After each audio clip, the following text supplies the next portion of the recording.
Hello, Professor. Today I chose to work on problem one for the lab exam two.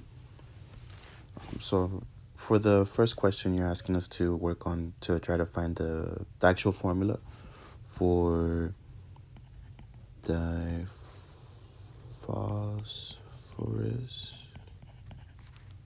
pentoxide.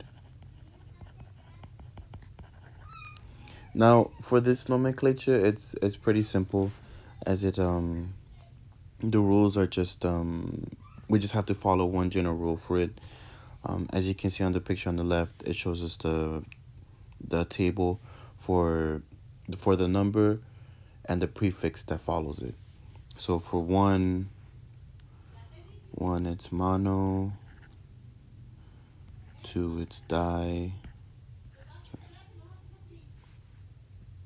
three is tri, four is tetra, five is penta, six is hexa, seven is hepta, eight is octa, nine is nona, and 10 is deca. So as you can see for here, it's diphosphorus. So di is 2. We put the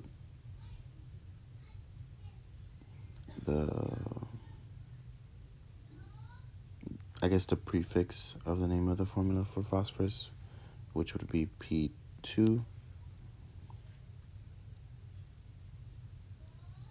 And then for pentoxide, pent would be 5 penta.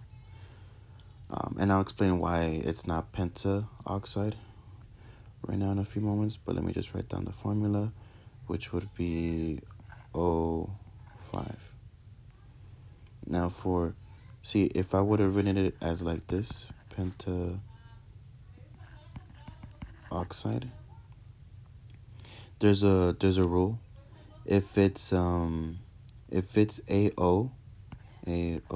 you always remove the first vowel so it can, roll off the tongue a little bit more smoothly. Pentaoxide. This also applies with if there's like an OO, you just remove one O and it's just the pentoxide, or and then yeah. So for the next one is a bit tricky. It deals with acetic acid. With acetic acid, it has its own type of rules. You don't really have to go through this picture, through the table. You would have to use your summary of ions to try to better understand or try to find acetic acid. So let's first try to find the molecule acetic. Acetic is, from what we see on our summary of ions, it's acetate, which is, let's write down acetate, C2H3O2 minus. And now, how to find if there's an H in the beginning or not, it'll help us by finding the ick. So to try to find if it has an H or not in the front, we would have to use this general rule. So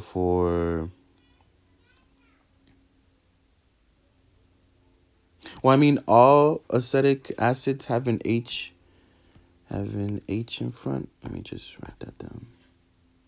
Have an H in front in their formula.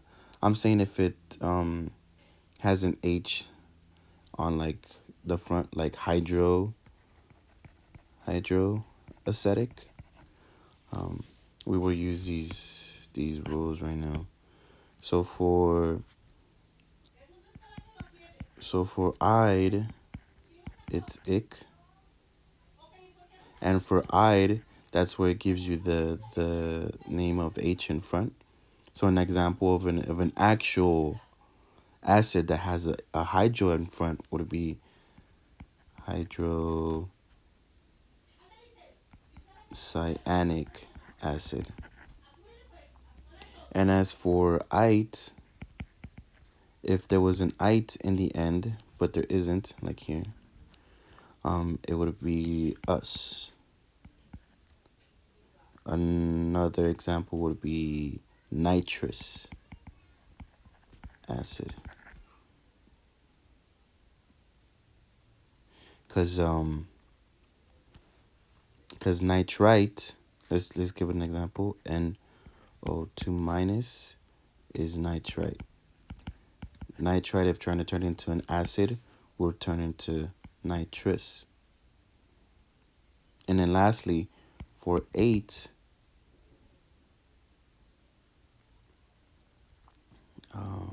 would turn to ick.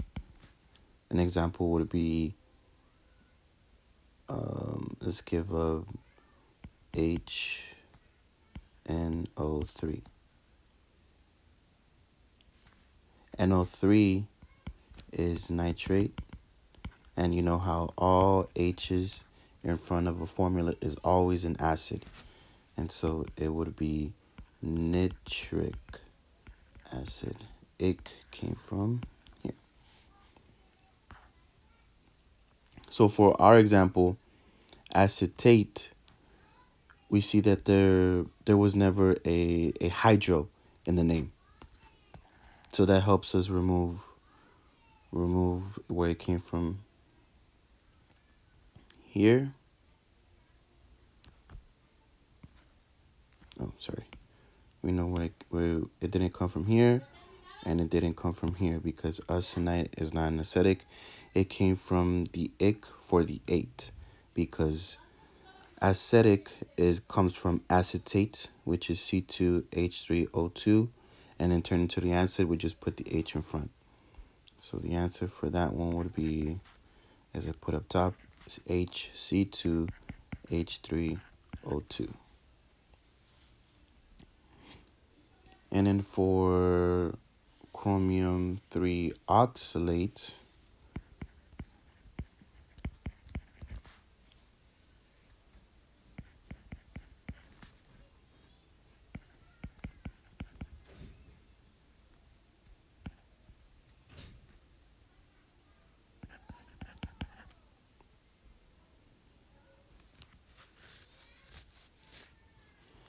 now for that one, I would actually have to go through the periodic table because I don't know which one chromium is. Chromium is C3, 3 plus, and then we gotta go back to my picture, and then it's oxalate, which is C2O4 2 minus.